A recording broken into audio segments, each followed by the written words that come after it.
Hey everyone, welcome back to TRCOA's Behind the Groove seminar. I am Ben Kliever and I will once again be leading you through another lesson.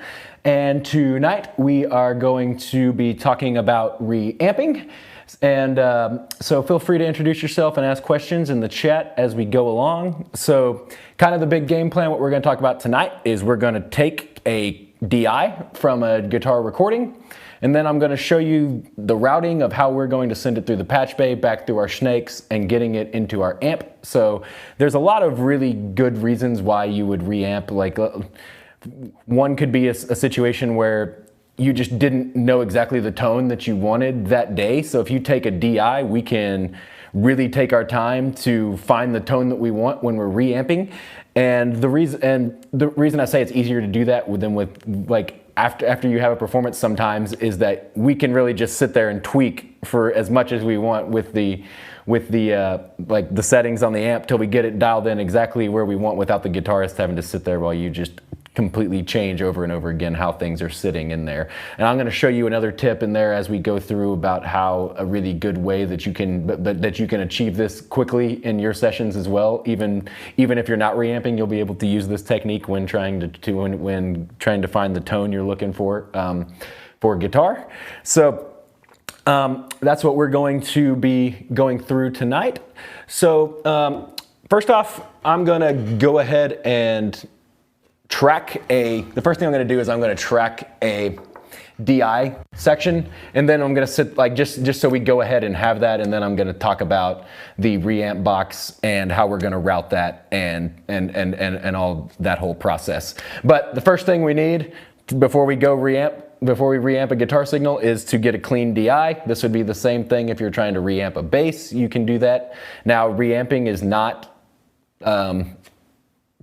set where it's just guitar or bass only. You can reamp. I mean, you can send vocals back out through amps or through pedals or through effects. You can send keyboards back out through an amp to try to dirty it up or add any effect chain on there. So this is something that you can get as creative as you want with on your end is once you know how to do it. So, but guitar is the most common thing that you're going to see used when you're reamping, but you can use it for other for other instruments and other performances as well. So first we're going to go ahead and we're going to talk about doing the DI. So I have my guitar in here, and we're going to, let me move this little cable here right quick. So we're going to look at the heritage for this first recording we're going to do. So I'm going to get my guitar on. I'm going to play a little riff so we can have something to send through the amp when we're doing this whole reamping scenario. So hopefully y'all can still see me as I sit down over here. So I have my guitar just going straight in to the Heritage Audio DI right here, straight from my guitar. So that's how a good way I can get a DI signal.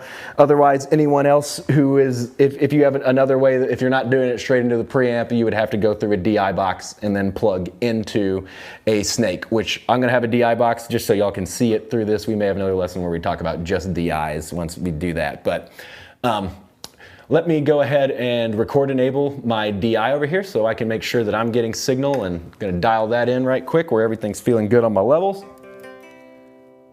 Hopefully y'all are able to hear that.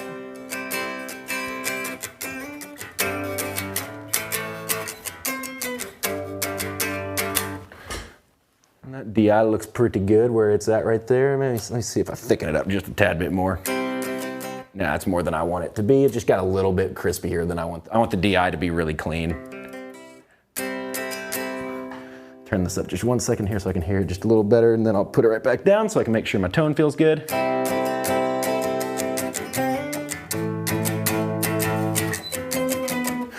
Cool.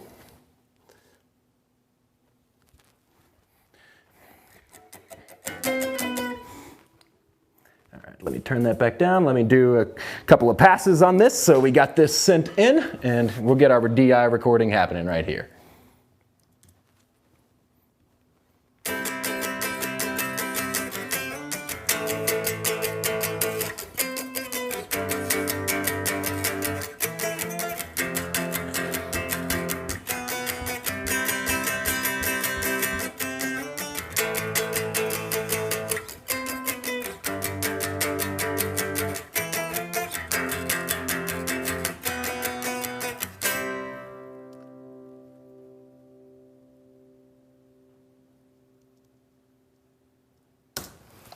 Cool. So now we got a little guitar loop we can play through here and really get into the main thing of the lesson that we're looking at. So this is just something we just have to have audio to start from the beginning for us to be able to have something to reamp. So let me take a listen to this right quick.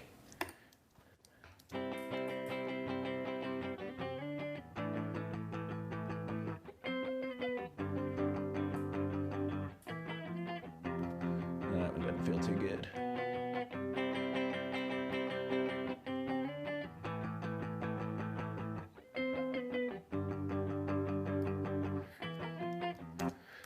Okay, cool. I was just getting rid of that front part because I just didn't like the way I performed it on the front. Wasn't ready to sit in this chair. I wanted y'all to still see me though. Let me get that set in a good spot.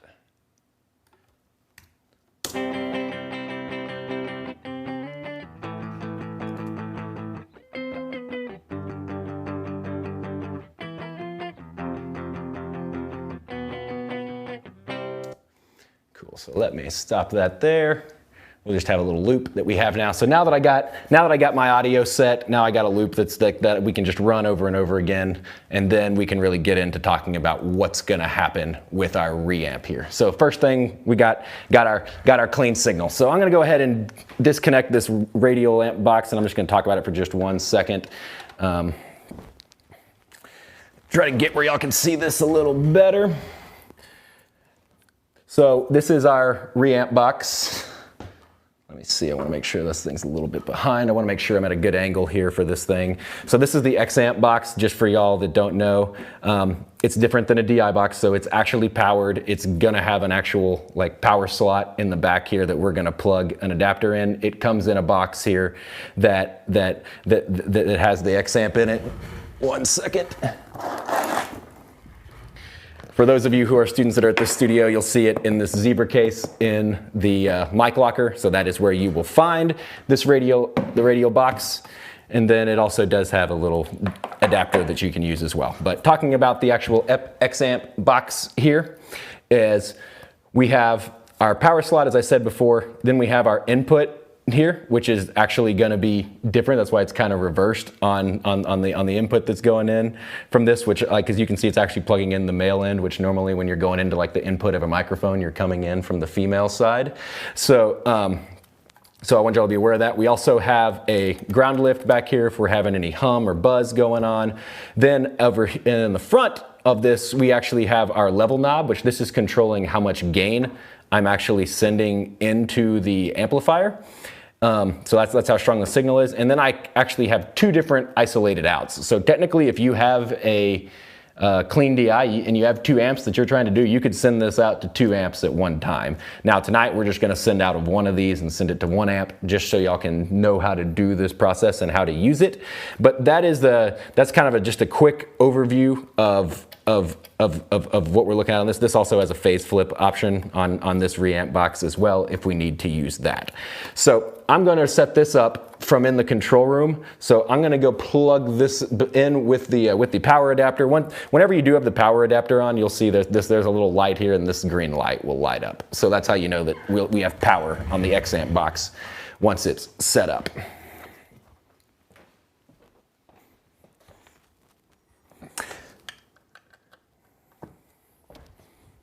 So maybe this is easier to see, but now you can see the power on the XAmp over here is actually on. So now we got our green lights.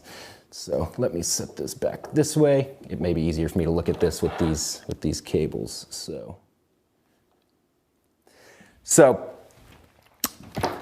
the big thing that we're gonna have to do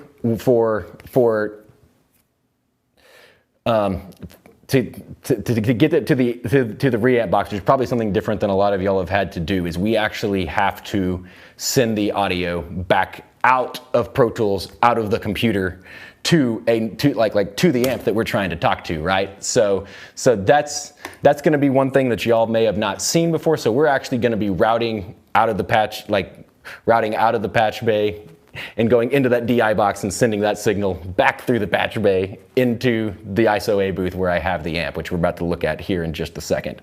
So let me get back to what we were talking about here for the cables, because that's why I thought it was going to be easier to see. Because what we're going to need here, since we do need a male XLR end here, and then we need to go to TT. So I have an adapter that goes from XLR male to TT, which is going to go to our patch cable, into our patch bay. So let me see if I can turn this over here where this is easy enough to see. So, and then we'll look at the patch bay too here in just 1 second. Cool. Bear with me, guys, just getting this camera at the best angle for you guys so you can see what I'm doing. All right, so I'm taking this male end with the TT, and this is what I am plugging into the input of my X amp, because this is going to be the signal that is going into the X amp that we're going to actually send back to the box. So now from this angle, I'm going to take this TT cable, and right across here in this whole section, let me move this and see if I can get a little better angle for y'all to see. If you see, these actually say Apogee out along all these outputs right here on the patch bay on the bottom. And this is the place where we can actually send audio back out of Pro Tools by choosing one of these Apogee out inputs to actually send that signal. So technically what I've had to do here, this is normally going to all of our headphone boxes that are in here. 16s are click, 15s are talkback. I'm gonna pull 14 right here. So I pulled 14 out of Apogee out. And this is what I'm taking the input that I'd plugged into the back of the ReAmp box is now going to the output of that 14 that I just pulled. And that's because I'm sending this signal out of the computer and then it's going into the ReAmp box. So that is what is happening right there so far. So now I have my signal going into my ReAmp box, and now from there, I technically have to send, now, let me take this step by step. I'm gonna leave this on the patch bay, and then I'm gonna step back over here for 1 second, and then we'll come back and look at it. So we're gonna look on the screen for 1 second.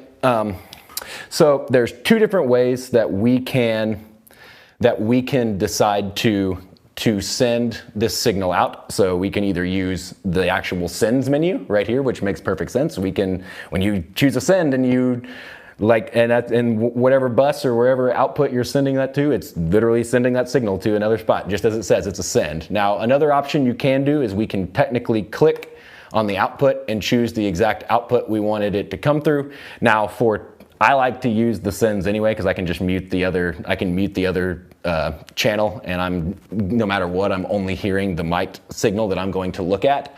But because of the way I'm having to route audio tonight through here, I'm definitely going to use a send, because part of this is what I'm hearing in the live room, and then this is what y'all are hearing for your feed. So I'm not going to change this up where it's going to another place. I'm going to open a new send. And from what I said to y'all, if y'all remember, I was talking about going to the Apogee out 14. So if we look at our outputs down here, we see we have HP 14, which that just happens to be how it's labeled here in the studio, that those correlate with Apogee 13 and 14. So if I pick HP 14, now this is going to be sending my signal out of this. So I'm just going to press play for 1 second just so y'all can see the signal bouncing in the send. So now we know that signal is technically going to the send, where what we want to do. So that's step one, is we have hooked up the power to our X amp. We have then plugged it into the output of our interface, which is where it is on the patch bay, which happens to be Apogee for what we have set up here. And then I have set up the send to go out of that Apogee 14 that I have plugged into on the patch bay so far. So far we have the signal being sent in and it's stopping at the X amp. So that is currently where we're at that point. And now I'm going to talk about the next routing, moving from the X amp to the ISO A room. So, you're right, the ISO A booth. So we have another special cable. Let me come over here to this other camera right quick, just so y'all can see the connection for this before I flip that one around. So this is going to be going from a 1/4-inch instrument cable to a TT tiny telephone for our patch bay. So I just wanted y'all to see the cable. This is the adapters that we're using to send signal out of the X-amp and through the patch bay to our amp in the other room. So if we look back at our patch bay here, which I'll look at the X-amp for just 1 second. So now I'm going to take the actual 1/4-inch part of this and I'm going to plug it into the out of my ReAmp box. And now from that part, now I'm sending this into the ISO A booth, which technically, just so y'all know, I'm going to zoom in on this just a little bit so y'all can see. I have come into ISO A2. Just so you can see, this is the ISO A booth. We have 4 channels in there. This right here that's going from ISO A1 is going into the UAs over there. So that is my microphone that I have on my amp that we're about to go check out. And then from over here, you're following, oops, wrong direction. We're coming from the out, from the top of the X amp, and then that's what's going into the ISO A booth. So that is our routing so far for plugging in the control room to get signal into the X amp and then have the signal come back out of the X amp through the patch bay to go into the ISO A room. So no questions so far, so I'm going to go ahead and walk into the ISO A room so we can see what we got set up in here. So we have, oops, I guess I need to turn my light on.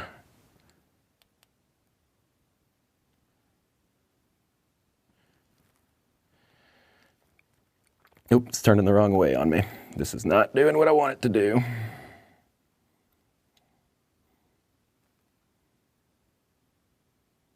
Okay, now it's back. Sorry, that kind of freaked out on me for a second there. So now that I am in the ISO A booth, let me try and set this where I can get a real good angle for y'all to see everything in here.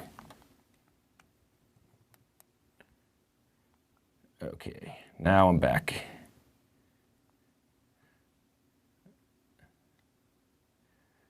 Okay.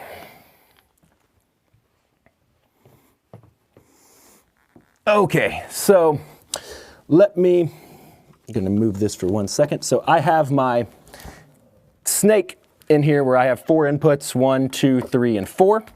As I said from the patch bay that we were looking at in there, I have my microphone is where I'm having that sent into the UA1. So I'm going to plug this microphone into snake 1 in here in the ISO A booth. So now that's what I was hooking up for that scenario whenever I was patching that up.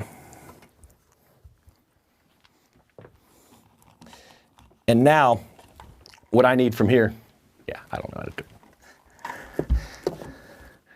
And now from here,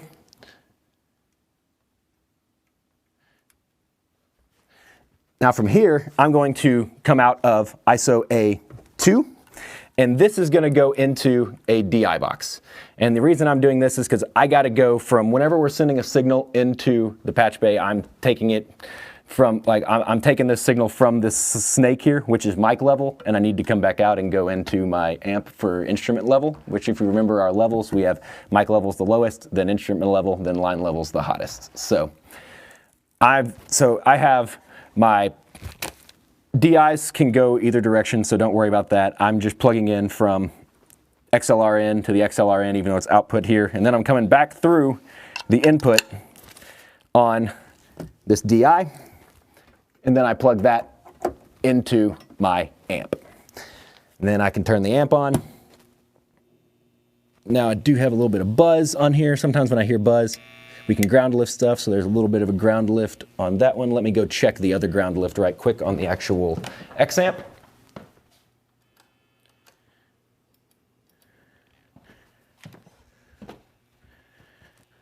Okay,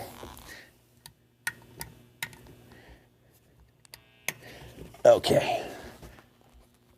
So now that we've got that in there, now I want to go back into the other room and I'm going to check to see that I have my signal. So I'm going to leave that camera in there because we're going to be coming back in there in just a second. So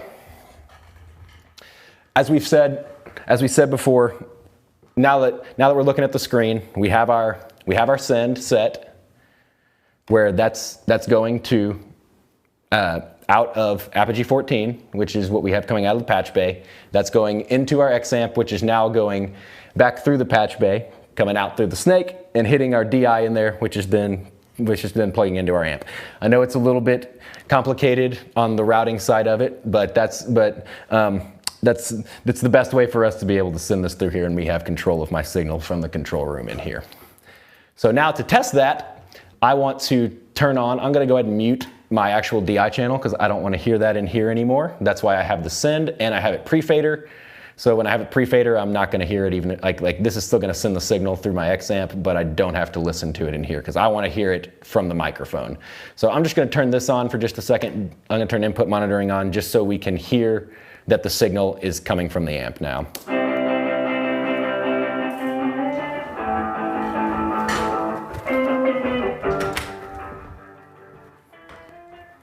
Then we'll dial in our tone here a little bit more in just a second.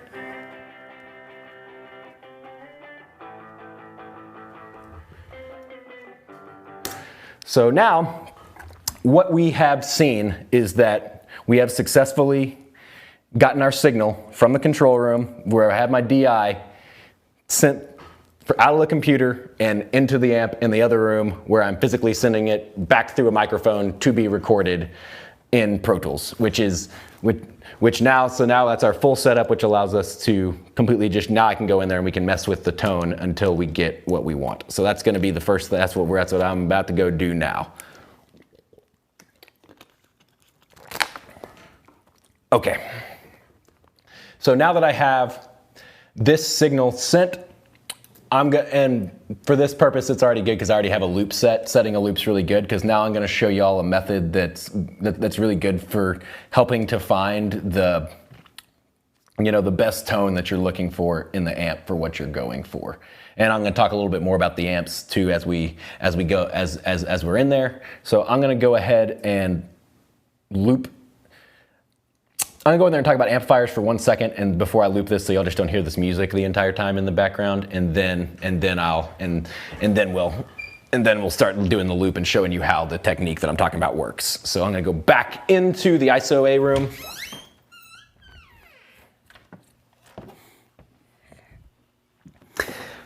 Okay, so method I want to talk about is just in general, for those of you who don't know about amps, the more that you get towards the center of the cone, like right here in the middle of where our speaker is, this is a single speaker that's about this size right here, right through the middle. It's like a 15, I believe. And as we get towards the center of the amp, it is more present, it is brighter, and there's like way more attack. It's gonna feel more in your face. Now, sometimes that is way too bright when you're right there and it's not the tone you're going for the song. I just want y'all to know what the tonal ranges you're listening to when you're using an amp.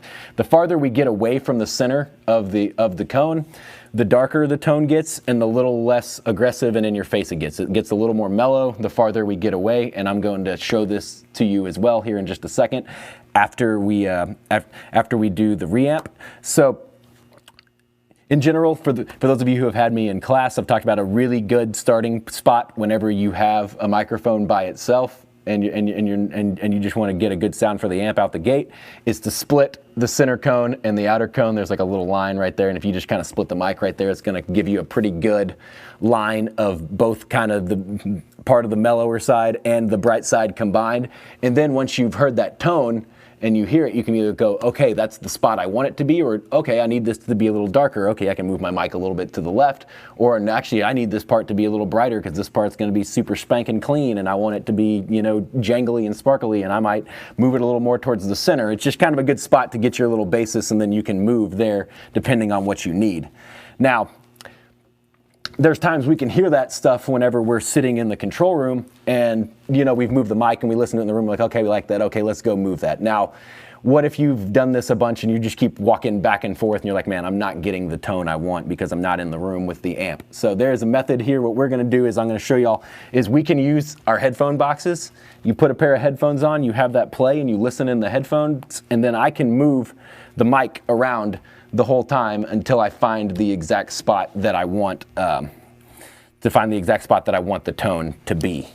So, let me just get that a little closer. A lot of times to find, I don't have my flashlight on me, but a lot of times, most of the time, when I'm trying to find exactly what I want or see where the cone is inside the guitar amp, I will use a flashlight. And you can, like on your phone, it's perfect too. You can just hold it right up against the grate and you should be able to see right through, and then you can see exactly what you're looking at.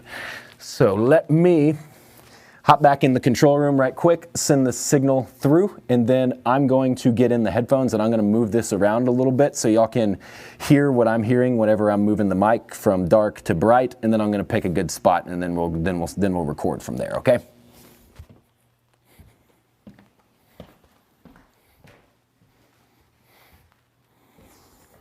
Oh. So let me take one more sip, warm in here. And then I'm gonna go get in the headphones. Too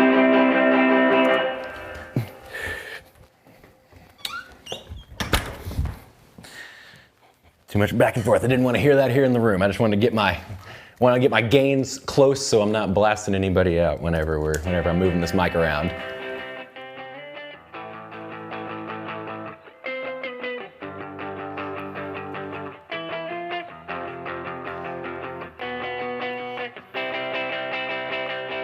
And usually a lot of times, I mean, still even on this stuff, I mean, I'm usually trying to sit around -15.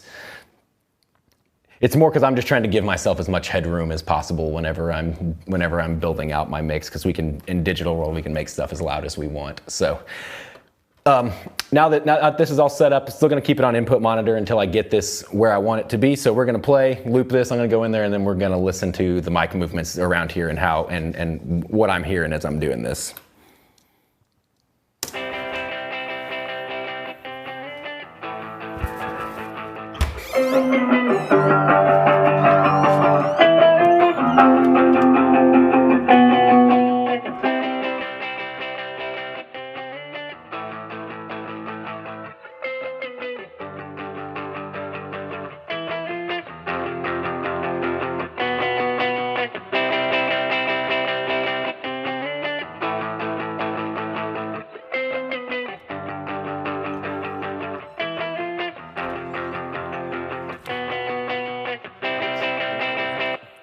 If I actually send it to my headphones for me to hear, that would make it a lot easier, right? Okay, so now I'll be able to hear this. So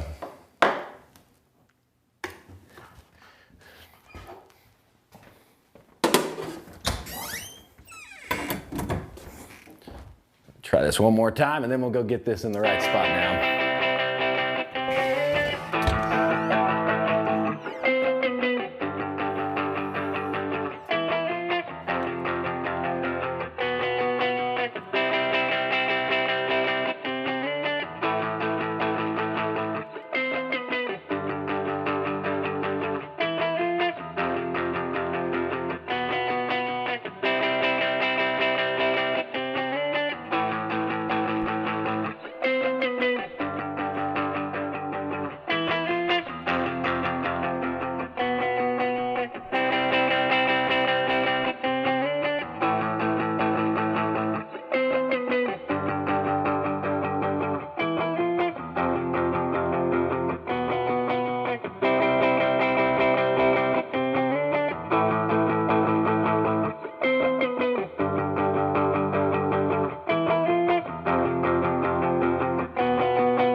so now I got that put in a pretty good spot. So now that I got it in the spot that I want, I know it's pretty much impossible for me to talk to y'all while I was in there because I was inside the headphones and it was really loud. So what I was doing is I was just listening to what the tones were in my headphones as I moved around, trying to just get the best feel for where I want the tone of the guitar to sound. So I wanted to have a little bit of punch, but not just be completely ridiculously pointy and bright as I was doing this.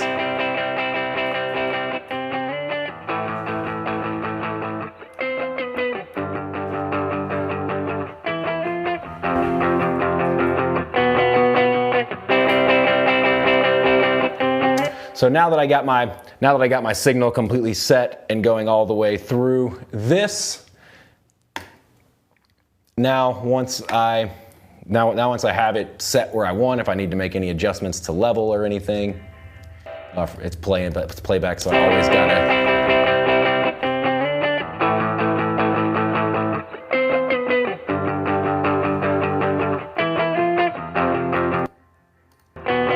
Cool, so now I can record enable this, and then if I'm gonna turn off the loop because I just wanna record exactly what we had right there. So now if I press play, now if I press record, it's gonna record.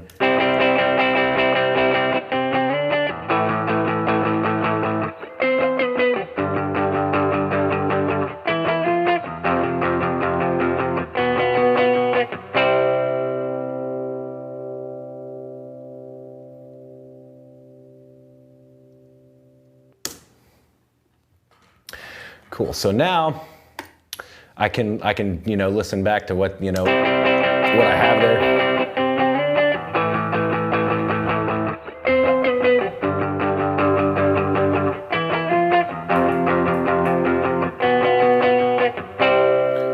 But then if I wanted to listen to that again and it's like, man,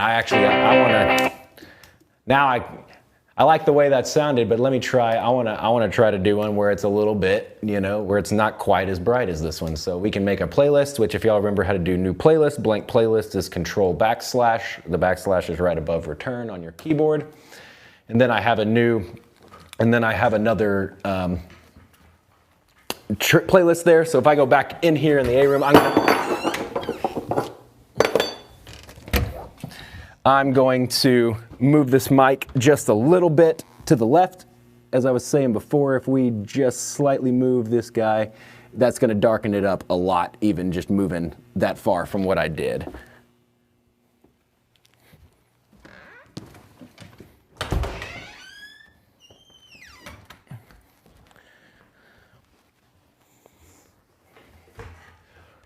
Okay, so let me give a listen to that with the move.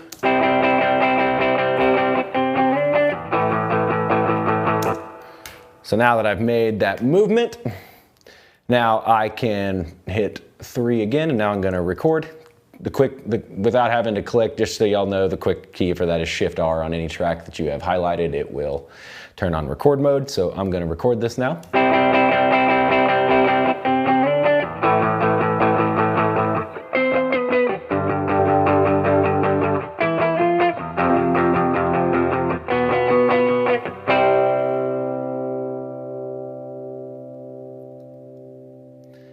Always want to get all that sustain whenever you're doing stuff. It's just a good habit to be in, is getting all that long ring, like all that stuff ringing out. So I'm gonna make these a little wider, just so we can listen to the back and forth between these two. So this is the first one we did, where we're closer to the middle.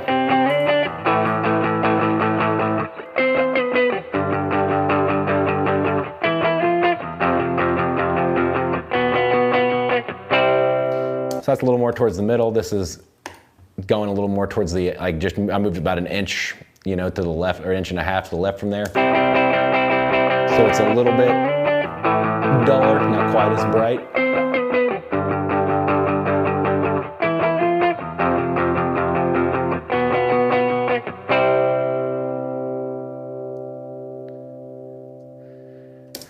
Then I'll show y'all one more. We're gonna go to the extreme to one more length on this. We're just gonna go to the very edge so y'all can just hear a very mellow sound on the edge of this. So let me do that right quick. Gonna move that microphone one more time. So So now if I go towards the edge of my cone, I will get a even darker sound.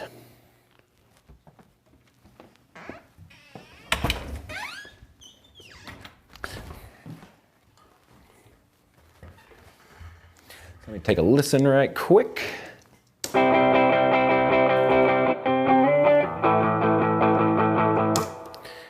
Cool. So let me record that back from the top.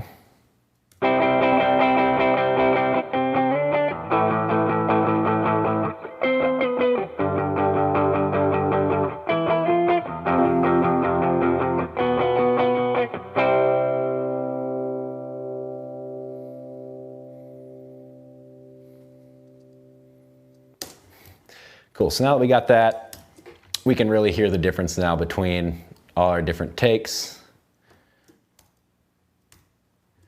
Move my ReAmp up to the top so you can listen to these in order. So here was our first one that was closer to the center.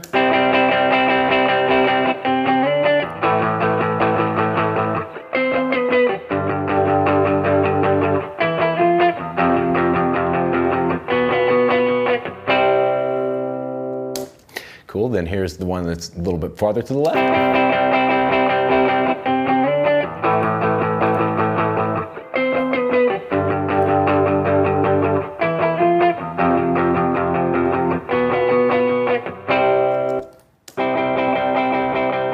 And this one you can hear there's just not, now that I'm on the pretty far edge, there's not a ton of attack going on at this very end part here.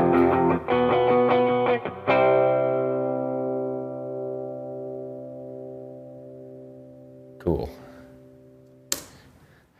So that is, so now we've sent the signal in, we've seen how to do the routing to send through the reamping, and now we've moved the mic multiple different times that we can do really quick, where we get the exact same performance with the mic moved in different spots. So it's not like the artist played differently each time. We get the exact same performance each time, and then that way we're getting a really true reading of our different mic options. Or if you're trying to do preamp shootouts or try different preamps on stuff, reamping is a really good way. If you're just not sure what type of tone you're gonna do, you get a nice clean DI, and then you can sit here and just reamp this over and over again and move different mics, use different combos, use different preamps. This is the easiest way that you can do a lot of that stuff. I mean, even when I was a student here years ago and I was doing this, I mean, one of the things I did up here is once I knew how to reamp, I came up here, set up a riff,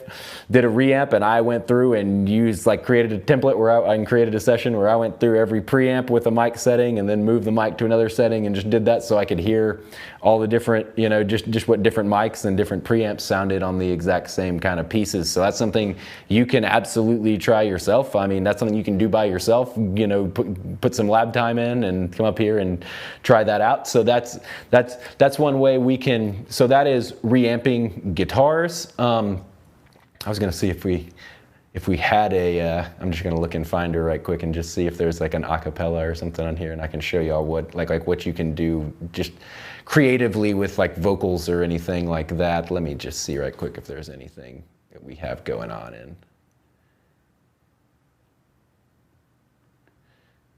here, because it can almost be anything.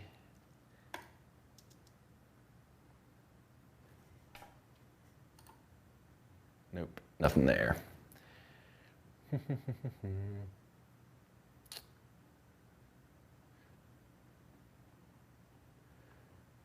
Yeah, I don't see it. I was just gonna see if there was any vocals on here that I could record, like that I had really quick that I could grab and just send through this, just so y'all can see that you can send other things besides a guitar through here if that's what you wanted. But I think all these are just going to be beats where I won't be able to actually pull a individual an individual. Ooh, hey, here's an. Actually, I know they're going to have all the studio acapellas and all this stuff. It would have to be completely clean and none of that. So, but the point is we can send, we can send more stuff through this than than guitars. I could go put a pedal in front of this and completely change the tone, which we can we can do that. Like if that's something, like if you want to really distort something, like this is where you can play with pedals and do all that information.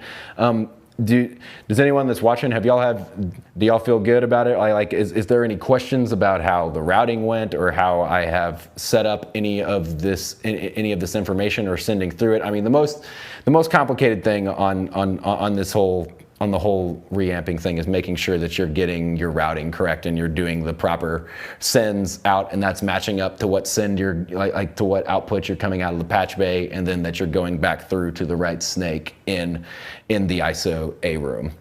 So that is that on that front. Tonight was the lesson went a little quicker than normal on this, and since there wasn't really any questions or anything else to really elaborate on, that is reamping. So I encourage y'all to come try this on your own whenever you are up here at the studio, so you can try to set up this whole scenario yourself. And because that's something I always like to try to do whenever doing something with your teacher or watching someone else do it is one thing, but then coming in there and doing it yourself and knowing that you can do that is just gives you so much more confidence coming into your session. So I challenge y'all to try that if you get if you have some time to during any of the weeks coming up, that you can try to do some reamping on here. So that is the basics of reamping and the different tonal structures on the amp.